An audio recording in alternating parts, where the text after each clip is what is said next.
Ladies and gentlemen, this is TVP World. You're watching another edition of Break the Fake, where we debunk fake news and combat false narratives. I'm your host, Benjamin Lee, and let's get rolling.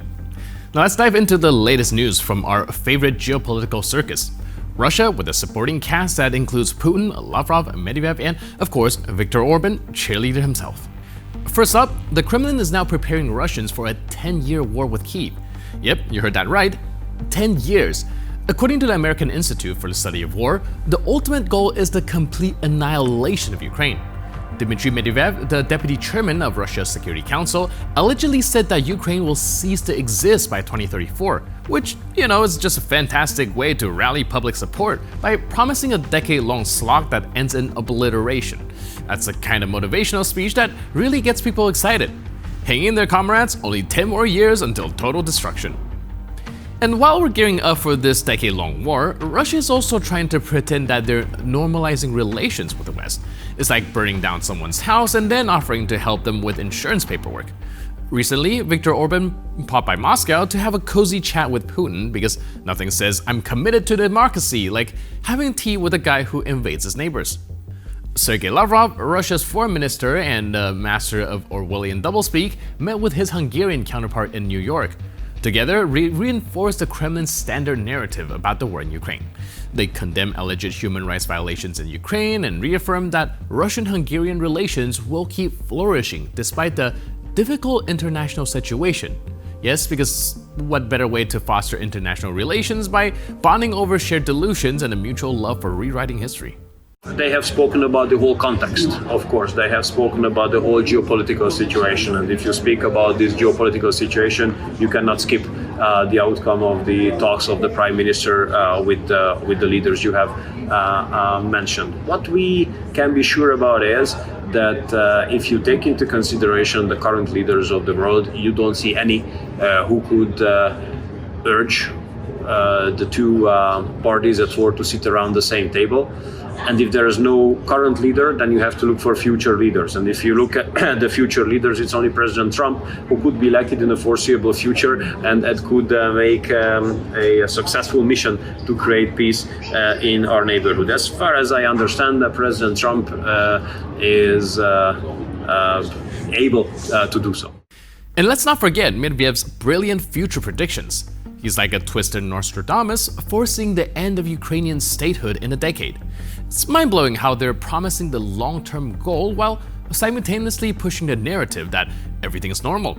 We'll destroy you in 10 years, but hey, let's be friends in the meantime. So, recap, Russia is preparing for a decade-long war, trying to normalize relations with the West and bonding with Hungary over shared fantasies. It's like a dystopian sitcom that no one asked for, featuring a cast of characters who are deluded as they are dangerous.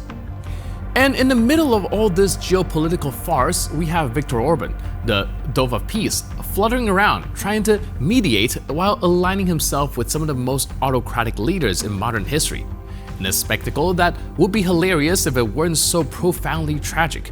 If you ever feel like your life is a mess, just look at Russian foreign policy. It's guaranteed to make you feel better. Let's now talk about the latest development in the saga of Russian misadventures in international justice.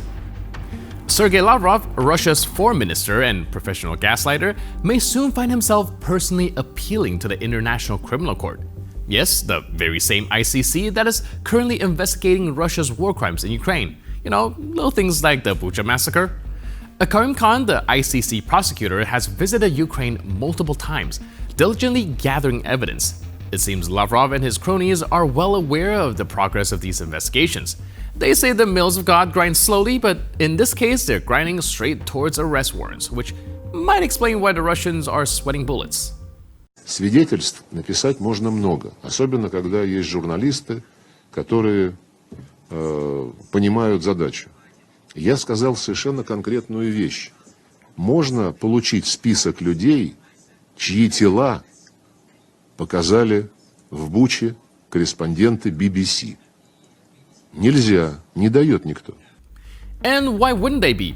In the Kyiv region alone, more than 7,000 criminal proceedings were underway. That's right, 7,000. And that's just one region.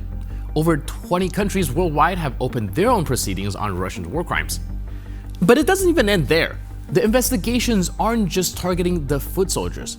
No, we're talking about 642 suspects, including the top political brass of the Russian Federation. We're looking at the heads of Ministry of Defense, the General Staff, intelligence officials, State Duma deputies, you name it. It's like an all-star lineup of war crime suspects. And let's not forget the arrest warrants issued by the ICC for none other than President Vladimir Putin and Maria Lvova-Belova, Russia's presidential commissioner for children's rights. Putin himself is officially a wanted man, and this is just the beginning, folks. Imagine Putin and his gang nervously watching the progress of these investigations, trying to keep their cool while the walls close in. Lavrov preparing to make his grand appeal to the ICC must be a sight to behold. It's almost Shakespearean, really, but with fewer soliloquies and more desperate attempts to avoid a one-way trip to The Hague. So let's give a round of applause to international justice. It may take its time, but it is catching up. And when it does, you can bet it's going to be quite the show. Because nothing says poetic justice quite like seeing war criminals finally being held accountable. Let's take a quick dive into the wonderfully contradictory world of Russian patriotism. Picture this: a Russian soldier unpacks a shiny new pair of headphones. But wait, what's this? A patch with the US flag? Oh, the horror!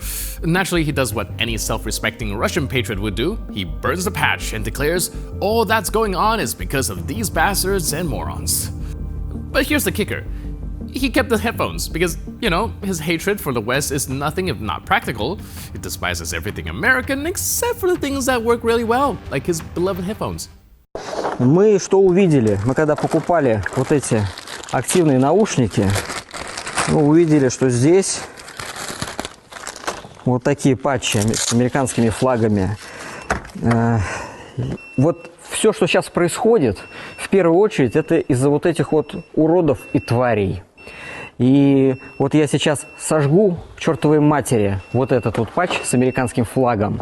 И я искренне желаю, чтобы всю Америку вот так же нахрен все сожгло к чертовой матери, потому что они главные террористы на этом свете. Я желаю, чтобы вы все террористы, настоящие террористы, чтобы вы вот так вот горели в огне преисподней. Только так. Чуть-чуть добавить. Добавь огоньку, добавь ядреной бомбы. Гори, Америка, гори. Ясным пламенем. Вот так вот. Вот что наши солдаты сделают с армией врага. So the next time you try to burn a patch that is freedom, human rights, and Western democracy, maybe, just maybe consider all the goods that comes attached with if you find it so hard to live without. And with that, we conclude this edition of Break the Fake, but for more news, update, and commentary, please stay tuned to TVP World.